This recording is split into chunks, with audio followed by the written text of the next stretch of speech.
Here's a number that should make you feel great. The median household income in the United States right now is $83,700 a year. That's nearly $7,000 a month hitting your bank account before anything touches it. $7,000 a month. Think about what that number meant to you 10 years ago. You would have called that rich. You would have said, if I ever make that, I'll be set. And now a lot of you are making that. Some of you are making more. And yet, here you are, watching a video called Why You Feel Broke. Because somewhere between the paycheck and the end of the month, something is happening that nobody has been able to clearly explain to you. Until today. Here's what makes this specific problem so frustrating. It doesn't feel like a crisis. It feels like confusion. It feels like opening your banking app on a Tuesday and genuinely not understanding where $1,400 went. It feels like making more money than you ever have, and somehow having less breathing room than when you were 24 and broke on purpose. It feels like being responsible by every measure you were taught to care about. You show up to work, you pay your bills on time, you're not gambling, you're not doing anything obviously stupid, and still feeling like you're one unexpected expense away from a problem. That feeling has a name. And more importantly, it has causes, specific, measurable, fixable causes. And that's exactly what we're going to break down today. My name is Mason, and this channel exists for one reason. The economy is broken in ways that most financial media won't explain to you, because explaining it clearly doesn't sell products. We run the real math here. If that's what you're looking for, hit subscribe and let's get into it. Let's start with the trap that makes all the other traps possible, because if you don't understand this one, nothing else we talk about today will fully land. You got a raise. Maybe 5%, maybe 8%, maybe you switched jobs and jumped 15%. Your brain registered that as progress. Your bank account registered something very different. Here's what actually happened. Let's say you were making $70,000 and you moved up to $85,000. That's a $15,000 raise. Sounds significant. Here's where it quietly went. Federal income taxes took an additional slice. Because you crossed into a higher bracket on the marginal portion, your effective take-home on that extra $15,000 was probably closer to $10,000 after federal alone. Then your state took its cut. By the time that raise actually reached your bank account, your $15,000 raise delivered something closer to $8,500 in actual spendable income. That's $708 a month. Not $1,050, but here's where it gets worse. And this is the part that almost nobody talks about. The moment you got that raise, your lifestyle calibrated to the gross number, not the net number. Your brain heard $85,000 and started spending like it. Your actual bank account only received $800 more per year. But your apartment, your car, your subscriptions, your dining habits, all of them quietly expanded to fill the gap between what you thought you made and what you actually kept. This is called the gross to net illusion. And it is silently running your financial life right now. The Bureau of Labor Statistics reports that the average American spends 93 cents of every after-tax dollar they earn. 93 cents. That means on that extra $8,500 you actually received, you're saving $595 a year. Not $15,000. Not $8,500. $595. That is what a 15% raise actually produced in your net worth. The raise was real. The wealth it created was almost invisible. And the spending it triggered was immediate. So here's what you actually do about this. Before your next paycheck arrives, calculate your real net number, not the gross, not what's on the offer letter. Use a paycheck calculator. There are free ones online. And find out exactly what actually lands in your account after every deduction. That number, your true net, is the only number that gets to make financial decisions in your life from this point forward. The second part of the fix is this. Every time you get a raise, before lifestyle has a chance to absorb it, automatically redirect 50% of the net increase directly into savings or investments. Not 100% because that's not sustainable. But 50% captured before it touches your checking account means your wealth grows every single time your income does. The raise thief only wins when you let the money arrive in your spending account first. Intercept it before it gets there. Here's something that did not exist in any meaningful way 15 years ago. The convenience economy. I'm talking about the total financial ecosystem built entirely around charging you small amounts so frequently and so automatically that your brain simply stops registering them as spending. This is not an accident. It is a business model, and it is extracting money from you with a precision that would have been impossible a generation ago. Let's run the actual numbers. The average American now has 4.5 active streaming subscription. At an average of $15 per month each, that's $67.50 a month just in streaming. Add your music platform. Add your cloud storage. Add the app you downloaded during a free trial 2 years ago that's been silently billing $12.99 every month since. Add your gym membership you use twice a month because intentions are free, but memberships aren't. Add your meal kit subscription you paused but forgot to cancel. Add your Amazon Prime. Add the premium version of the productivity tool you've opened 3 times. A 2024 survey by C+R Research found the average American spends $299 per month on subscription services. And here's the brutal part. When asked to estimate how much they spent on subscriptions, the average respondent guessed $86. They were off by $133 every single month. That's $1,596 per year that is leaving your account in amounts small enough that your brain files them under fine, while your bank account files them under gone. But subscriptions are only half the convenience tax. The other half is the premium convenience upgrade. The $6 coffee instead of the $3 one. Not because you're being reckless, but because the app made it one tap. The Uber Eats order where the delivery fee, the service fee, the small order fee, and the tip turned a $14 meal into a $34 transaction. The airport parking because you left too late to take the train. The expedited shipping because the standard option felt too slow. None of these are financial disasters. Each one feels completely justified in the moment. Together, they form a layer of invisible spending that is consistently draining $400 to $700 a month from people who describe themselves as being careful with money. The convenience economy did not make your life more expensive. It made expensive things feel convenient. That is a very different sentence with a very different implication. The fix here is not budgeting willpower. It's a subscription audit.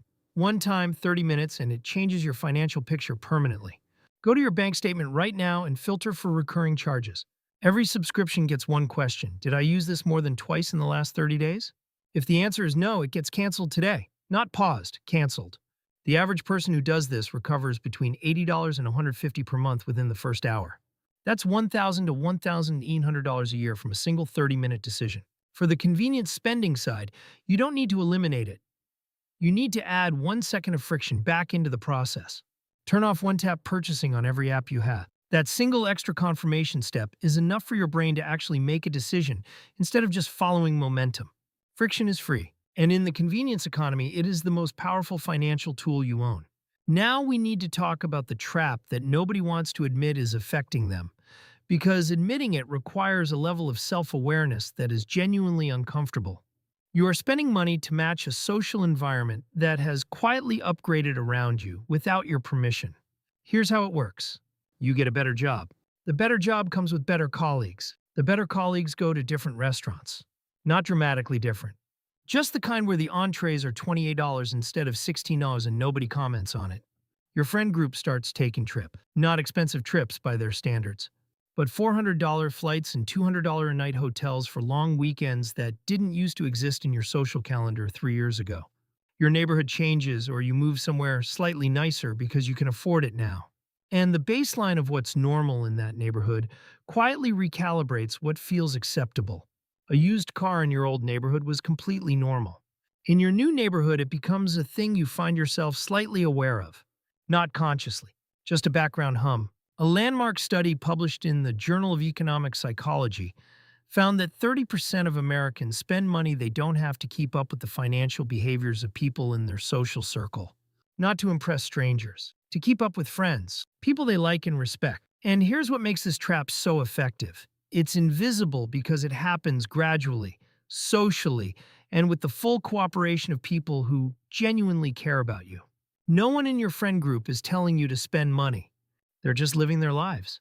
And your brain, which evolved over thousands of years to match the social norms of your tribe, is interpreting that as a set of requirements. Requirements. You're then funding with a paycheck that was supposed to build your future. The social mirror doesn't care about your savings rate. It only reflects what the people around you are doing. And if you're not deliberately designing your environment is silently designing your budget. You don't need new friends. You need a new response to social spending pressure. And it only requires one sentence. That sentence is, I'm working on something. Not, I can't afford it, which triggers social status anxiety. Not, I am saving money, which invites debate. Just, I'm working on something right now, so I'm keeping things lean. People who are genuinely your friends will respect that immediately. The second practical tool is what I call a social spending budget. A fixed monthly amount you decide in advance, specifically for social activities. When the budget is spent, it's spent. You still say yes to things, you just do it within a container you control, instead of a container your social environment controls. The goal is not isolation. The goal is intentionality. Because the most expensive thing in the social mirror isn't any single dinner or trip. It's the absence of a plan that decides for you by default. Here's a sentence I want you to really sit with. Debt is the only product in the world that is specifically designed to feel like relief while it makes your situation worse. When you put $3,000 on a credit card to handle a car repair, your brain does not feel financial pain. It feels resolution. Problem solved. The anxiety goes down. The balance goes up. And because the minimum payment is manageable, because you're not missing payments, because your credit score is fine, the brain files that event underhandled and moves on. That is not handled. That is deferred. And the cost of deferring it was not $3,000. It was $3,000 plus whatever interest accumulates until that balance reaches zero. At the average credit card APR of 24.37% in 2025, $3,000 left on a card for 18 months costs you roughly $4,200 total. You didn't solve a $3,000 problem. You created a $4,200 one and then felt good about it. But credit card debt is only one layer of this trap. The deeper layer is what I call the debt comfort zone. This is a psychological state where carrying a manageable amount of debt has become so normalized that it no longer registers as a problem. You have a car payment. You have a student loan. You have some card balances. None of them are catastrophic. All of them are under control. And the sum total of their monthly payments is quietly consuming 20 to 30% of your take-home income before you make a single discretionary decision. The Federal Reserve's 2024 data shows total U.S. household debt at $17.9 trillion. The average American household carries $2,800 in non-mortgage debt. And the average monthly payment on that debt structure runs somewhere between $800 and $1,100, depending on the interest rates and remaining terms. That is $1,000 a month. Every month. That is paying for a past version of your life instead of building your future one. You're not broke because you spend too much today. You're broke because your income is still settling debts from decisions you made years ago. And every month you stay in the comfort zone, you're adding more months of the same to your future self's invoice. Getting out of the debt comfort zone starts with making it uncomfortable again. Not through shame, through visibility. Write down every debt you carry, the balance, the interest rate, and the minimum monthly payment on a single piece of paper, one page. All of it in the same place at the same time. Most people have never done this because doing it forces the comfort zone to dissolve. Once it's visible, you use the avalanche method. Minimum payments on everything, then every extra dollar goes to the highest interest rate debt first. Not the smallest balance, the highest rate. Because mathematically, the highest rate debt is the one that is costing you the most money every single day it exists. A 24% APR credit card balance is not a minor inconvenience. It is the single best guaranteed return you can get anywhere by paying it off. There is no investment on earth that reliably returns 24% annually, but eliminating a 24% debt does exactly that. This one is less dramatic than the other. There's no villain, no predatory industry, no psychological manipulation, just a quiet, consistent absence. The absence of a system. Most people who feel broke despite good income have never sat down and deliberately decided what their money is supposed to do. They have a vague sense that they should save more. They have good intentions about paying off the card. They think about investing when they have more left over. But they don't have a written, structured, automatic system that runs whether they're feeling motivated or not. And here's why that matters more than almost anything else we've covered today. A Vanguard study found that investors who worked with automated systems, meaning automatic contributions, automatic rebalancing, no emotional decision-making, outperformed investors who actively managed their own portfolios by an average of 3% per year. Over 25 years, 3% annually compounded is the difference between retiring comfortably and retiring hoping. Without a system, your money operates on what I call the leftover principle. You spend what comes in and you save whatever is left over. The brutal truth is that for most people, the amount left over is structurally determined to be almost nothing, because spending naturally expands to consume available income. It has done this for every generation in recorded economic history. Expecting willpower to override that pattern every single month without a system is not a financial strategy. It's optimism. And optimism doesn't compound. The people who build wealth on average incomes are not more disciplined than you. They're not smarter. They built a system where the important decisions, savings, investments, debt payoff, happen automatically before discretionary spending even begins. Pay yourself first is not a motivational poster. It is literally the only mechanism that has ever reliably worked at scale. If your savings happen with whatever's left over at the end of the month, the system is broken. Not you. The system. Building your system takes about 45 minutes. That's it. One evening, one time, and then it runs automatically for years. Here's exactly what you do. Step 1. On the day your paycheck lands, an automatic transfer moves a fixed amount to a high-yield savings account before you can see it in your checking balance. Start with whatever you can, even $100, and increase it by 1% of your income every 90 days. Step 2. Set up automatic contributions to your 401k or IRA at whatever percentage qualifies you for the full employer match. If you're leaving employer match on the table, you are declining part of your salary. That is the only truly free money left in the American financial system, and most people are walking past it every month. Step 3. Automate a fixed monthly payment above the minimum on your highest interest debt. Even $50 above the minimum cuts months off the timeline and hundreds off the total cost. 3. Automation. Savings first. Investments second. Debt acceleration third. Everything left after those 3 runs is yours to spend without guilt, without tracking, without willpower. That is a system, and it is the only thing that reliably defeats the leftover principle. Here's the thing I need you to hear before we close. And this is important, because everything we've covered so far could sound like a list of your personal failures. It's not. The lifestyle inflation, the convenience economy, the social pressure, the debt comfort zone, the missing system. None of these are accidents. None of them are the result of you being uniquely bad with money. They are the predictable output of an economy specifically engineered to convert your income into someone else's revenue as efficiently as possible. The subscription model exists because recurring revenue is more predictable than one-time purchases. The credit card industry generates $130 billion in interest and fee revenue every year because deferred payment feels like a solution. The convenience economy is built on frictionless transactions because friction is the only thing standing between their revenue and your savings account. The social pressure to spend is amplified by every algorithm on every platform you use because engagement correlates with aspiration, and aspiration correlates with consumption. This is not paranoia. It is a business model, and it has been running on your paycheck for years.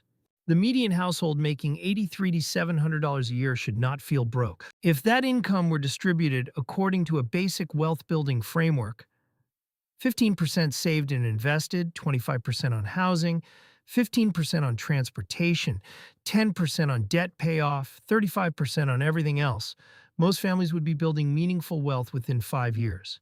The math works. The system just doesn't let the math run. You are not failing at personal finance. You are playing a game where the rules are invisible. The other players are billion-dollar industries, and nobody handed you the rulebook. This channel exists to hand you the rulebook. So let's make this real before I let you go. The reason you feel broke even when you make good money is not one thing. It's 6 things running simultaneously. A raise that the tax code quietly eroded before it reached you. A convenience economy that extracts hundreds of dollars a month in amounts too small for your brain to flag. A social environment that upgraded around you and pulled your spending with it. A debt comfort zone that's consuming $1,000 a month, paying for decisions you made years ago. The complete absence of an automatic system that makes wealth building happen before spending can touch it. And an economy deliberately engineered to make all 5 of the above feel normal. None of these are your fault.